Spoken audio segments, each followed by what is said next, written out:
ദൈവത്തിന് മഹത്വം. നമ്മുടെ പ്രതിദിന ആഹാരം ജനുവരി 24. കേൾക്കാൻ വേഗത. എന്നാൽ ഏതു മനുഷ്യനും കേൾപ്പാൻ വേഗതയും പറവാൻ താമസവും കോപത്തിന് താമസവുമുള്ളവനായിരിക്കട്ടെ. യാക്കോബിന്റെ ലേഖനം 1-ാം അധ്യായം 19-ാം വാക്യം. ഒരു പ്രിയ സുഹൃത്ത് എനിക്കെതിരെ ഉന്നയിക്കുന്ന ആരോപണങ്ങളെ ഖണ്ഡിക്കാൻ ഞാൻ വായ തുറന്നപ്പോൾ എൻ്റെ ഹൃദയമിടിപ്പ് വർദ്ധിക്കുന്നതായി എനിക്ക് തോന്നി. ഞാൻ ഓൺലൈനിൽ പോസ്റ്റ് ചെയ്ത കാര്യത്തിന് അവൾ സൂചിപ്പിച്ചതുപോലെ അവളുമായി ഒരു ബന്ധവുമില്ല. പക്ഷെ മറുപടി പറയുന്നതിന് മുമ്പ് ഞാനൊരു പ്രാർത്ഥന മന്ത്രിച്ചു. അവൾ പറയുന്നതും അവളുടെ വാക്കുകളിലെ വേദനയും കേട്ട് ഞാൻ ശാന്തയായി. അത് വിചാരിച്ചതിനേക്കാൾ ആഴത്തിലുള്ളതാണെന്ന് വ്യക്തമായിരുന്നു. എൻ്റെ സുഹൃത്ത് വേദനിക്കുകയായിരുന്നു.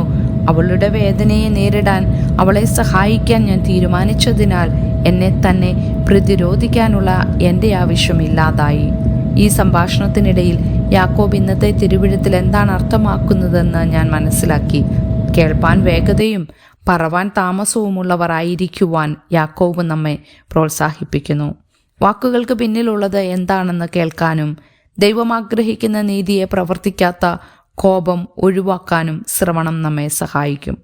പറയുന്ന വ്യക്തിയുടെ ഹൃദയത്തെ കേൾക്കാൻ അത് നമ്മെ അനുവദിക്കുന്നു. ഞാൻ പ്രാർത്ഥിച്ചത് എൻ്റെ സുഹൃത്തിനോടൊപ്പമുള്ള സംഭാഷണത്തിൽ എന്നെ വളരെയധികം സഹായിച്ചുവെന്ന് ഞാൻ കരുതുന്നു. എനിക്ക് നേരിട്ട അപമാനത്തെക്കുറിച്ച് ചിന്തിക്കുന്നതിനേക്കാൾ അവളുടെ വാക്കുകൾ കേൾക്കുവാനും മനസ്സിലാക്കുവാനും എനിക്ക് കഴിഞ്ഞു. ഒരു പക്ഷേ ഞാൻ പ്രാർത്ഥിച്ചില്ലായിരുന്നെങ്കിൽ ഞാൻ എൻ്റെ മനസ്സിലുള്ള കാര്യങ്ങൾ വെട്ടിത്തുറന്ന് പറയുകയും ഞാൻ എത്രമാത്രം അസ്വസ്ഥയാണെന്ന് അറിയിക്കുകയും ചെയ്യുമായിരുന്നു. യാക്കോബ് വിവരിക്കുന്ന നിർദ്ദേശങ്ങൾ ഞാൻ എല്ലായ്പ്പോഴും ശരിയായി അനുസരിച്ചിട്ടില്ലെങ്കിലും ആ ദിവസം ഞാൻ അനുസരിച്ചുവെന്ന് ഞാൻ കരുതുന്നു. കോപവും കുറ്റബോധവും എന്നെ പിടിക്കാൻ അനുവദിക്കുന്നതിനു മുമ്പ് ഒരു പ്രാർത്ഥന മന്ത്രിച്ചത് വേഗത്തിൽ കേൾക്കാനും സാവധാനം സംസാരിക്കാനുമുള്ള മുഖാന്തരമായി.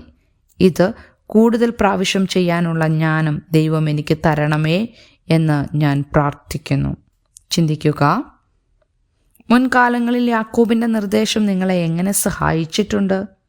ഇന്ന് നിങ്ങൾക്ക് ഇത് എങ്ങനെ ഉപയോഗിക്കാനാകും? ദൈവത്തിന് മഹത്വം.